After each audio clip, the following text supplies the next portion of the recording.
Hi అండి, welcome back to my channel Kumari embroidery works and vlogs అండి. ఈరోజు టమాటా rice ఎలా చేసుకోవాలో చూద్దాం.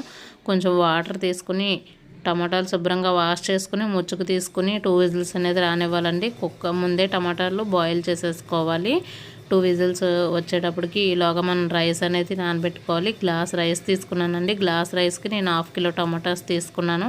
టమాటాల్లో ముచ్చుకు తీసేసి ఎందుకు కోసుకోవాలి అంటే మగవారికి కిడ్నీలో రాళ్ళవి వస్తాయండి. టమాటాలు ముచ్చుకుండడం వల్ల, ఆనియన్లో ముచ్చుకుండడం వల్ల పీరియడ్స్లో పెయిన్ వస్తుందండి. అందుకని ఆనియన్స్లో కూడా ముచ్చుకు అనేది కోసేసుకోవాలి మనం.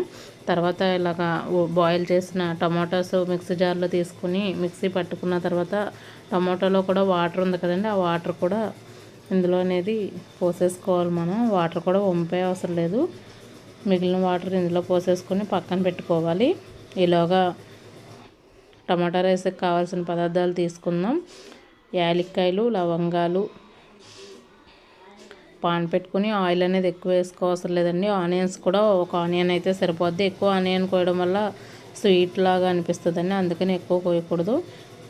బిర్యానీ సరుకులు తీసుకోవాలి. బిర్యానీ ఆకు, దాల్చిన చెక్క, పువ్వు, ఆకు, లవంగాలు, యాలక్కాయలు 5 ఐటమ్స్ వేసుకోవాలి. ఇందులో టమాటా రైస్లో ఫస్ట్ జీలకర్ర వేసుకోవాలండి. ఎందుకంటే టమాటా రైస్ అనేది పిల్లలకు కానీ పెద్దవాళ్ళకి కానీ చాలా అరుగుదలకి తక్కువగా ఉంటుందండి. అందుకని చెప్పి జీలకర్ర కొంచెం ఎక్కువ వాడినట్టయితే మనం క్లియర్ అయిపోతుందండి.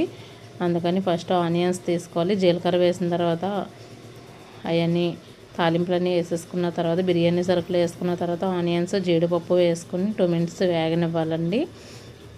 చూడండి, అలా వేగిన తర్వాత అల్లం పేస్ట్ వేసుకుని బాగా అల్లం పేస్ట్ స్మెల్ పోయే వరకు కొంచెం వేపుకోవాలి. తర్వాత 2 ఎండుమిరకాయలు వేసుకోవాలండి. పచ్చిమిరకాయ అనేది ఎక్కడ యూజ్ చేయకూడదు ఇక్కడ. తర్వాత కొంచెం పసుపు అనేది యాడ్ చేసుకోవాలి. ఈ 2 బాగా వేగిన తర్వాత రైస్ అనేది వడకట్ట అవసరం లేదండి, మనం పైన ఇలా దేవేసి వేసేసుకోవచ్చు. ముందు ఎవరు వాటర్ పోయకండి, రైస్ పోసుకోవాలి. రైస్ వేసుకున్న తర్వాత రైస్ కొంచెం ఏగుతున్నాయి అనేటప్పుడు మాత్రమే వాటర్ పోయాలి. ఇలా కలుపుకుంటూ ఉండాలండి 2 మినిట్స్ వరకు. తాలింపు స్మెల్ అనేది వస్తుంది.